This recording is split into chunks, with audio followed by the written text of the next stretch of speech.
যেটা আমরা জানি 1453 সালে ঘটেছিল। মূলত মুসলমানরা অর্থাৎ বর্তমান তুর্কি সাম্রাজ্য, যেটাকে অটোম্যান সাম্রাজ্য বলতাম, তারা কনস্টান্টিনোপল, যেটা ইউরোপের সব থেকে শাসনের কেন্দ্রবিন্দু ছিল, তারা দখল করে নেয় এবং সেটার নাম দেয় বাইজেন্টাইন। আমরা জানি যে আমাদের ইতিহাসে বাইজেন্টাইন অত্যন্ত গুরুত্বপূর্ণ একটা প্রভাবশালী নাম। ক্রুসেড, ইংলিশদের সাথে মুসলমানদের যুদ্ধ হয় এবং সেই যুদ্ধে মূলত খ্রিস্টানরাই পরাজিত হয়।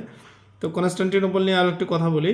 কনস্টান্টিনোপল যখন বিজয় করে মুসলমানরা, সেটার নাম দেয় বাইজেন্টাইন, সেখানে রাজধানী তৈরি হয় এবং ওই সময়ে মুসলমানরা আক্রমণের ফলে এখানে যেসব সাহিত্যিকরা ছিলেন, রাইটার্সরা ছিলেন, তারা মূলত এখান থেকে পালিয়ে ইউরোপের বিভিন্ন দেশে চলে যায়। এবং এইটা যেহেতু সংস্কৃতি এবং শিক্ষার কেন্দ্রবিন্দু ছিল, এখানকার লেখকরা যখন পুরো ইউরোপে ছড়িয়ে পড়লো, তাদের জ্ঞান, তাদের শিক্ষা দীক্ষা সমস্ত ইউরোপে ছড়িয়ে পড়লো।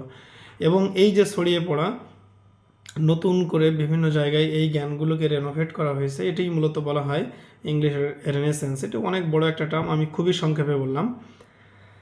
তো এই সময় ফিচার্সটা কি, পরীক্ষায় বিভিন্ন সময় এসে থাকে রেনেসাঁ যুগের ফিচার্স কি। তো আমরা মোটা থেকে 3টি পয়েন্ট মনে রাখবো, এখান থেকে পরীক্ষায় যে কোনোটাই থাকবে।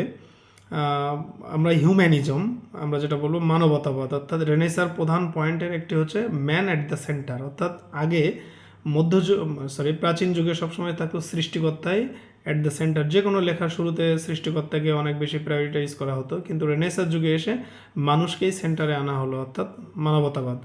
নলেজ, জ্ঞানের আকাঙ্ক্ষা তাদের অনেক বেশি ছিল। এবং desire for wealth and power, সম্পদ এবং ক্ষমতার মোহ মানুষের ভিতরে কাজ করতো। অর্থাৎ সাহিত্যকর্মের ভিতরে এই 3টা ফিচার্স বেশি আকারে প্রকাশ পেয়েছে। আরও কিছু ঘটনা আছে। কলম্বাস, আমরা জানি 1492 সালে কলম্বাস আমেরিকা আবিষ্কার করেন। এটি ইংরেজদের জন্য অনেক বড় একটা আবিষ্কার ছিল। ভাস্কো দা গামা 1498 সালে ভারত আবিষ্কার করেন, ভারতে এখানে চলে আসেন। কোপার্নিকাস, তিনিই প্রথম আবিষ্কার করেন যে sun is at the centre. অর্থাৎ আগে জানা হতো যে পৃথিবী মনে হয় সমতল, পৃথিবী স্থির, কিন্তু কোপার্নিকাস প্রথমবারের মতো গবেষণা করে প্রকাশ করেন যে সূর্য হচ্ছে সব কিছুর কেন্দ্রে এবং সূর্য আসলে ওইভাবে ঘোরে না, অর্থাৎ সূর্যের চারিদিকেই পৃথিবী ঘুরছে। এটা প্রথম আবিষ্কার করা হয় সেই সময়। এবং এই মধ্যযুগে মূলত লেখার ধরনটা, জনরাটা ছিল মূলত পোয়েট্রি। তো আমরা মধ্যযুগ সম্পর্কে এই যে মোটা দাগে কয়েকটি পয়েন্ট আলোচনা করলাম, এইগুলো যদি মাথায় রাখি, আমরা আশা করি বিসিএস সহ যে কোনো চাকরির পরীক্ষায় এখান থেকে শতভাগ প্রশ্ন কমন পাবো এবং খুব সহজে উত্তর করতে পারবো। এই ধরনের যদি আরও ভিডিও পেতে চান, চ্যানেলটি সাবস্ক্রাইব করুন, আমাদের সাথে থাকুন, নোটিফিকেশান আপনাদের প্রোফাইলে চলে যাবে। ধন্যবাদ সবাইকে, ভালো থাকবেন।